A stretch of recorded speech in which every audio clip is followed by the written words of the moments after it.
শিক্ষা প্রতিষ্ঠানের প্রজেক্ট কো ইনচার্জ দুজন ছাত্রী নিয়ে রেলে যাত্রাকালে হেনস্থা ও মানসিক হয়রানির প্রতিবাদে স্কুল পড়ুয়া ছাত্রছাত্রীরা ক্লাস বয়কট স্কুলের সামনে আন্দোলনে বসে ন্যায় বিচারের দাবিতে। ঘটনা তেলিয়ামুড়া থানাধীন হদ্রায় স্থিত হরি রাধা বিদ্যা মন্দিরে সোমবার। উল্লেখ্য, সোমবার বিদ্যালয়ের প্রজেক্ট কো ইনচার্জ পরিতোষ পাল পেচারতলের উদ্দেশ্যে তেলিয়ামুড়া রেল স্টেশন থেকে হস্টেলে থাকা দুজন ছাত্রী নিয়ে রওনা হয়েছিলেন, কারণ স্কুলের প্রজেক্ট কো ইনচার্জ পরিতোষ পাল মেয়ে দুটিকে বাড়িতে একা পাঠানো ঠিক নয় ভেবে তিনি নিজে দুটি মেয়েকে সাথে নিয়ে রওনা হয়েছিল। তেলিয়ামুড়া রেল স্টেশন থেকে যে কামরায় উঠেছিল সেখান থেকে কয়েকজন মহিলা তথা কংগ্রেস দলের মহিলা নেত্রী সহ কয়েকজন পুরুষ মিলে মানসিকভাবে নির্যাতন চালায় ইনচার্জ পরিতোষ পাল ও দুই ছাত্রীর ওপর। পরে যাবতীয় কাগজপত্র দেখিয়েও নির্যাতনের হাত থেকে রেহাই পায়নি ইনচার্জ পরিতোষ পাল সহ দুই ছাত্রী।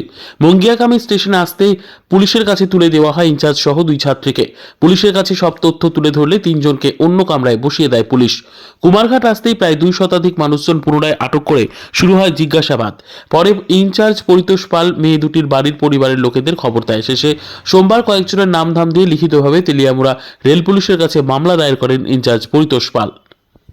আমি যখন দুইজন স্টুডেন্টকে নিয়ে যাইতেছি, অলরেডি এই স্টুডেন্টগুলো যাওয়া একলা সম্ভব না, আমি ওদেরকে বাড়িতে পৌঁছানোর জন্য নিয়ে যাইতেছি। সেই সময়ে তেলিয়ামুড়া থেকে ট্রেন ছাড়ার পরে আর কিছুজন মহিলা এবং তৎসঙ্গে আরও কিছুজন পুরুষ আমার উপরে অত্যাচার শুরু করার মধ্যে আই কার্ড দেখতে চাই। আমি আই কার্ড দেখানোর পরেও তারা সেটা বিশ্বাস করেনি। তৎসঙ্গে আমার মোবাইল ছিনিয়ে নেয় এবং টাকার ব্যাগও ছিনিয়ে নেয় তারা।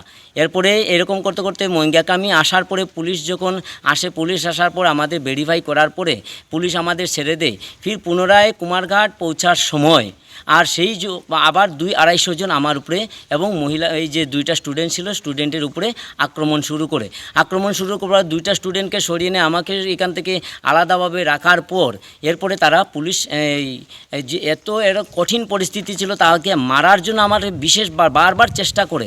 এরপরে এখান থেকে জাস্টিস করার পরে কোনো তাদের কাছে এটা ক্লিয়ারিফাই হয় না বলে ফির পুনরায় আমাকে কুমারঘাট স্টেশনে নামতে হয়। কুমারঘাট স্টেশনে নামার পরে আর সেখান থেকে আর এই কুমারঘাট থানাতে নিয়ে আমাকে আর তাদের হ্যান্ডওভার করা হয়। হ্যান্ডওভার করার পরে জাস্টিফাইড করার পরে এখানে গার্জিয়ান আসে। গার্জিয়ান আসার পরে যেটা দেখছে এটা অ্যাকচুয়ালি উচিত হয়নি সেই ব্যবহারটা আমার সাথে করা।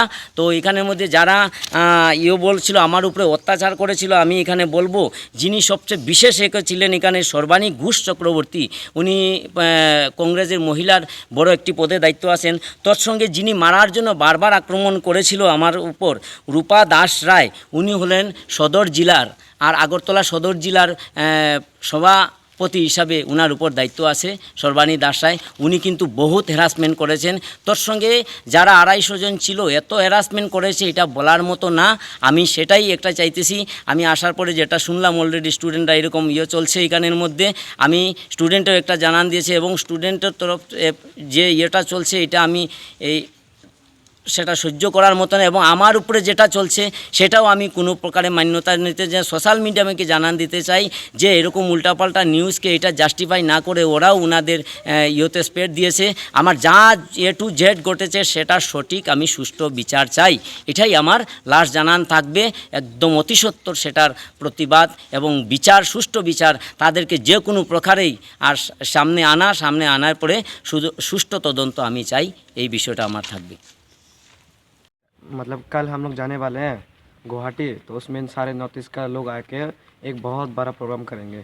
तो हम लोगों का तो सबका बेडिंग तो हो गया था, 2 लोगों का नहीं हुआ। तो उन लोगों ने अपनी मम्मी को कॉल करके बोला हम लोग आ रहे हैं करके। तो उनमें से तो एक था, एक मिताली, एक मोनिशा। तो उन लोगों ने तो वो तो गए थे सर के साथ, वो पिचातल जाने वाले थे। तो जाते जाते कुछ लोगों ने मतलब कि वो किया, और सारे क्वेश्चन करने ये वो वगैरह, मारने पर भी उतर गया।